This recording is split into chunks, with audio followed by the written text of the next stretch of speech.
Digimon Beat Break gets heated.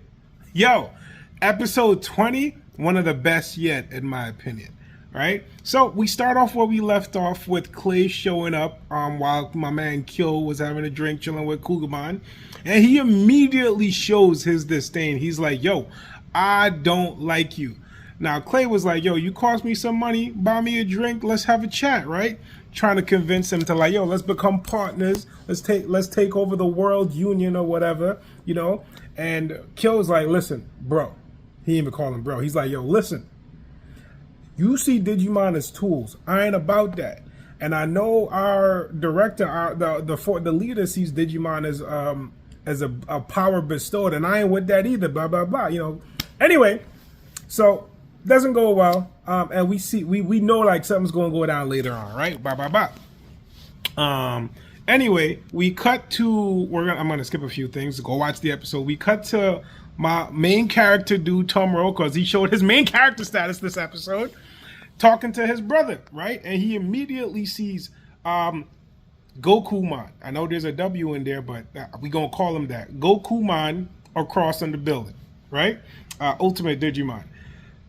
He rushes over there. Gokumon teases him with like, yo, I still got your brother's E-Pulse. And we know Gokumon is actually one of the Digimon of the 5-star. I think his name is Kenji. Yeah, Kenji. We don't know much about Kenji, but we know Gokumon is Kenji's partner. So we know he planted some things. You know what I'm saying? So Tomoro gets kidnapped. Him and Gokumon gets kidnapped. Now they're in an underground arena run by Clay. Clay didn't even know they showed up. He like, yo, what's going on? How this dude showed up on my thing? Da-da-da-da. Somebody hacked my system. We got to figure this out. Hello, Greymon, making an appearance. Now, I know you lost the fight, but it's still good to see my buddy Greymon animated. That was wonderful. And again, Tomoro showing his main character status. No diff Greymon. Like, bro. So, we get to the meat of the battle, right? He sees Raito. Raito, he don't care about nothing. He just wants to show he a genius. He wants to show that he's a genius. So he's trying to win all these fights because we find out he got fired from Team Tactics for costing them money, right? Because as they said earlier in the episode, Pixelmon was worth about 100 million credits. I mean, I'll be a little tight too. You know what I'm saying? Like, hey, you cost me some bread, bro. Anyway, Tomoro figures out, right, out of his curiosity, that the Greymon trainer he just beat got cold-hearted. If you know that cold-hearted means drain the day E-Pulse, right?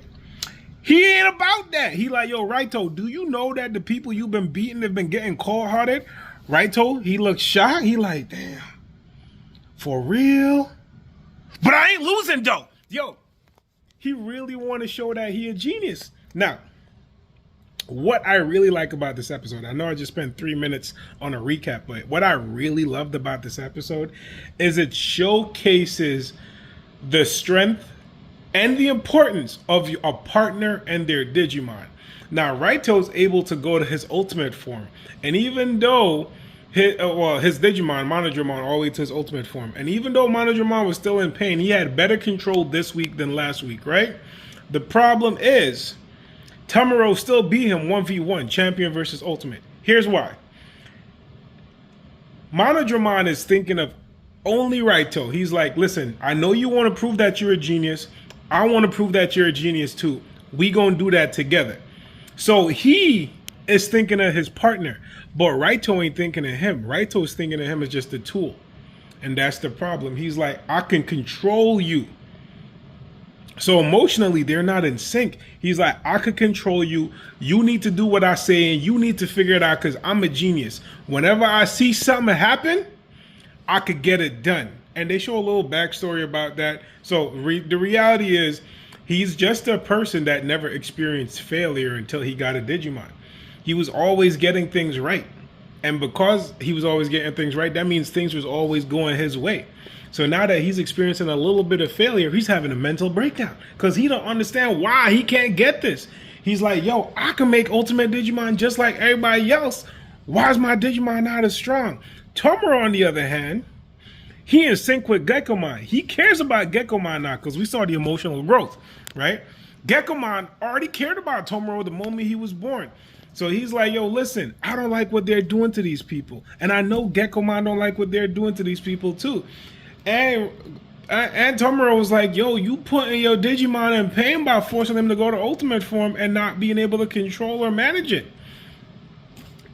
My man Raito ain't listening. So, boom. Now that Armor Lizardmon, because he became a champion, and Tomoro's in sync, we get that emotional power up. You know what I'm saying?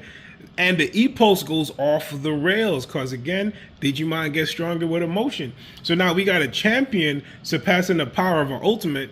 I mean, I would say the ultimate still wasn't at full strength. He's still an ultimate Digimon, but he's not as strong as Kyo or Clay or the other people that could go ultimate, right? Clearly. So, I mean, even though Kyo is probably not a full power himself for reasons, but either way, we see the importance of being emotionally in tune with your Digimon, because as a champion, once they got on the same page, it's like, all right, cool, he not listening to us, boom, no diff. Violated, dull wield. That's an ongoing joke. He can't say dual wield. But still, I really love this episode because shows Tomura and his main character status, right? And even though a champion be the ultimate, it don't matter because we all said online, right? I was a little tight in the beginning, but this is the importance of one, E-Pulse, and a partner being in tune with their Digimon. Right? So I really love this episode, and it's gonna go crazy next week because Kyo and the other Digidestins is about to try to rescue Tomura because there's a lot of unanswered questions. Clay still haven't figured out that it's probably Kenji that hacked this system, and a bunch of other things. And you know, Kyo's going out for blood. He's like, yo, you kidnapped my family? Yo, we gonna run the fade with everybody in there until I get Tomura back. So I'm hype about that. I'm hype about that. And I hope y'all are hype about that too. So yeah, I'm really looking forward to it. And I love the Digimon lore. Just them revealing information subtly and slowly. Right? So yeah. Now, is being in tune with your Digimon the best way for them to master their ultimate form? Because Raito's able to put his Digimon into Digivolve into Ultimate, yes, but because they're not in an emotional sync, that Ultimate form hurts him. So it's basically like forcing your Digimon to Digivolve with your E-Pulse, right? So I do think it feels like becoming an Ultimate Digimon is a little easier, but controlling them is harder if you're not on that emotional wavelength, which begs me to question, what's going on with Clay? How can he control Ultimate Digimon? Because he's a scumbag. That means his Digimon got to be a scumbag too. We gonna find out, but let's stay tuned.